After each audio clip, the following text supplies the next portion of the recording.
স্বাগতম all classes with Rupam sir চ্যানেলে। আজ আমরা দ্বাদশ শ্রেণী চতুর্থ সেমিস্টার বাংলা প্রশ্নপত্র 2026 নিয়ে আলোচনা করব। ভিডিওটি ভালো লাগলে লাইক কমেন্ট করে বন্ধুদের মাঝে শেয়ার করে দাও, আর নতুনরা সাবস্ক্রাইব করে পাশে থাকা বেল আইকনটি অন করে রাখো, যাতে কোনো ভিডিও পোস্ট করলে তোমরা সবার আগে পেয়ে যাও। তো চলো দেখে নেওয়া যাক প্রশ্নপত্রটি।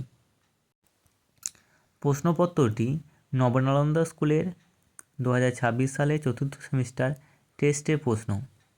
তো এই প্রশ্নটা নিয়ে আমরা আজ আলোচনা করব। দেখো, একের দাগে গল্প থেকে দুটি প্রশ্ন দিয়েছে, একটি করতে হবে। প্রথম প্রশ্ন, ছোট গল্প হিসাবে হলুদ পোড়া গল্পটি কতদূর সার্থক তা নিজের ভাষায় আলোচনা করো।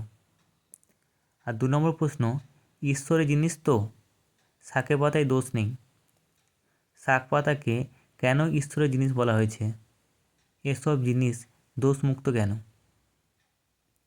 এই দুটি ছিল, একটি ছিল হলুদ পোড়া থেকে আর একটি ছিল হারুন সালামের মাসি গল্প থেকে।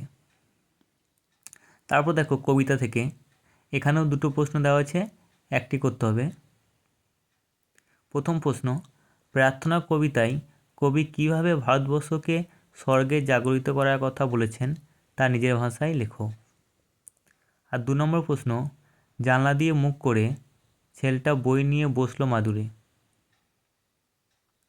ছেলেটি কোন বই নিয়ে বসেছিল এবং কেন?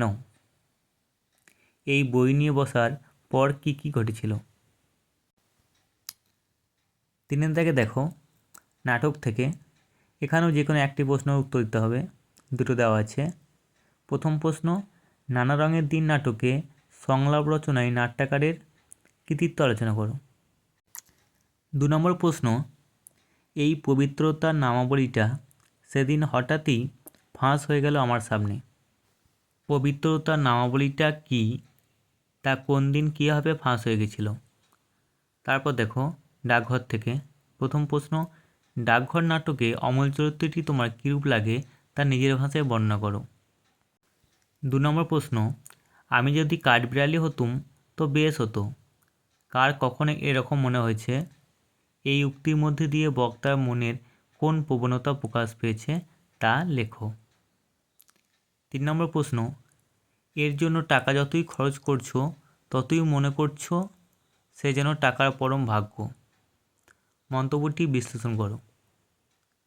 4 নম্বর প্রশ্ন, পাহাড়টা যখন মস্ত বেড়ার মতো উঁচু হয়ে আছে তখন তো বুঝতে হবে ওটা পেরিয়ে যাওয়া বারণ, প্রসঙ্গ উল্লেখ করো, উক্তিটি ব্যাখ্যা করে বক্তার মানসিকতার পরিচয় দাও।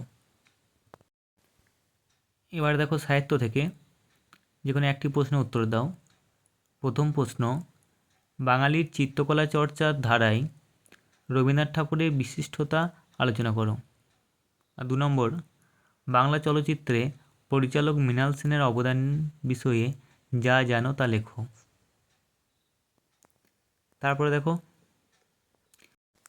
তারপরে 6 দাগের প্রবন্ধ রচনা, দুটো দেওয়া আছে, যে কোনো একটি উত্তর দিতে হবে। তো এই ছিল 40 নম্বরের প্রশ্ন। তোমরা প্রশ্নগুলো ভালো করে দেখে নাও, এগুলো থেকে অনেক প্রশ্ন তোমাদের এসে যাবে। তো আজ এই পর্যন্ত, আবার নতুন কোনো ভিডিও নিয়ে চলে আসবো, ততক্ষণ সবাই ভালো থাকো।